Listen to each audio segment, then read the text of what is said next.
Essa história conta a vida de um homem violento. Sua vida foi cercada de tragédia e de lamento.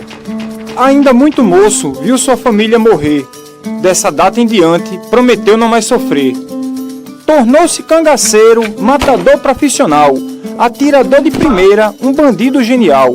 Não tinha medo de nada, desafiava volante, que era um tipo de polícia que prendia meliante. Nada era capaz de deter o cangaceiro, pois Lampião tinha o diabo como valioso parceiro. Juntou-se com ele um bando de caba ruim de amargar, que com as ordens de Lampião aterrorizava o lugar. O mais fiel entre eles era o valente Curisco, cabra forte e corajoso, sempre pronto a correr risco. Era meio atrapalhado, o mais fiel ao capitão, que era como ele chamava o terrível Lampião. Lampião era temido, provocava alvoroço, metia medo em todos, inclusive no mais moço. De mentira e cabra frouxo, Lampião não gostava. Roubava outras fortunas, mas dos pobres não roubava. Eram muitas as lendas que o povo então dizia, histórias interessantes de como eles faziam, das maldades e bondades que seu bando cometia. Lendas horripilantes envolvendo coisa ruim, de como eles se encontraram e de como foi seu fim. Conta o povo que um dia o demônio apareceu e uma linda garota para Lampião prometeu. Disse o capeta tentador para o grande Lampião: roube uma linda garota e ganhará seu coração. Mate gente e fique forte e ela vai se apaixonar. Nunca perdoe ninguém que eu não vou te abandonar. Então, numa bela noite, Lampião a passear, viu de longe uma moça e ficou a espiar. Maria Bonita era linda e roubou seu coração. Com apenas uma flor, derrotou o Lampião. Como Maria Bonita abriu portas para as mulheres no cangaço, mesmo os cangaceiros sendo contra.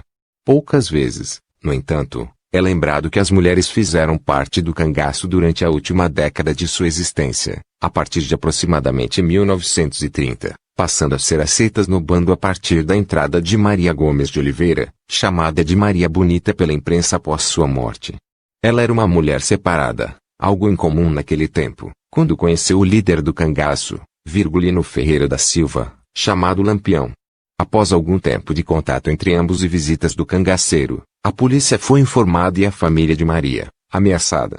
Com a mudança de sua família para Alagoas, fugindo das ameaças da polícia, ela tomou uma decisão inédita: acompanharia Lampião em sua vida no cangaço.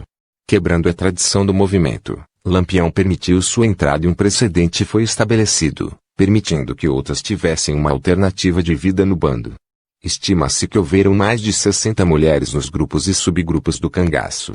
Em meio a uma sociedade que impunha um papel social muito específico para a mulher, a entrada das mesmas em um movimento que já era por si só subversivo à ordem se mostrou um ato de coragem e resistência a diversos padrões de gênero.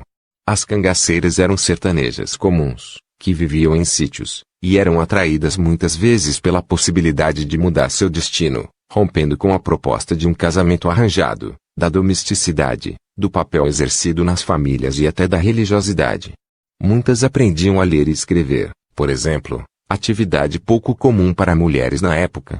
Como é relatado pela ex-cangaceira Adília, no cangaço era possível fazer coisas antes proibidas, dançar, se pintar, e pentear o cabelo como preferisse. Portanto, juntar-se ao grupo foi uma declaração de independência própria. Além disso, como já era sabido pela sociedade que essas mulheres estavam sendo visitadas por cangaceiros e não eram mais virgens, se não fossem para o cangaço, acabariam na prostituição.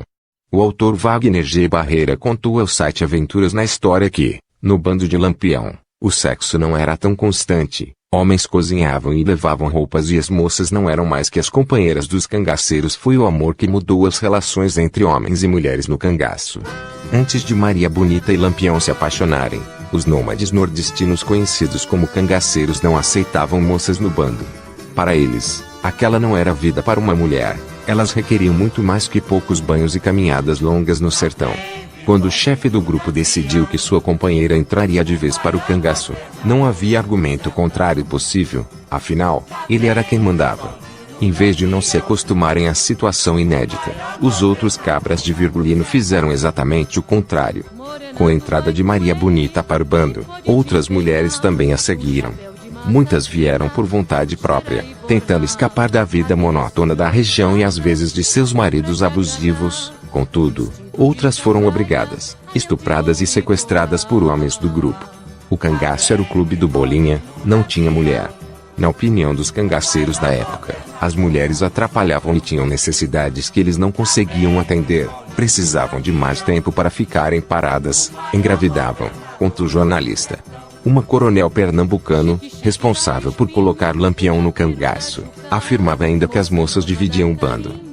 Vamos à realidade. Lampião e seu bando foram executados para La Volante em 28 de julho de 1938 em Poço Redondo, Sergipe.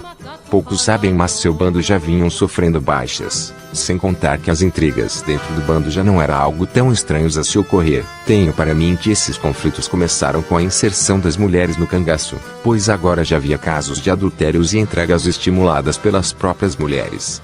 Lampião, já seduzindo pela doce Maria Bonita, desviava duas atenções a que se de fato se interessavam ao bando, focando sua atenção apenas ao capricho de seu amado, e isso lhe custou a vida. Há relatos que o bando teria sido entregue a Volante por uma ex-cangaceira do bando, mas não há provas sobre o ocorrido. Fato é, que após a entrada das mulheres para o cangaço, seu foco foi desviado e seu fim foi trágico.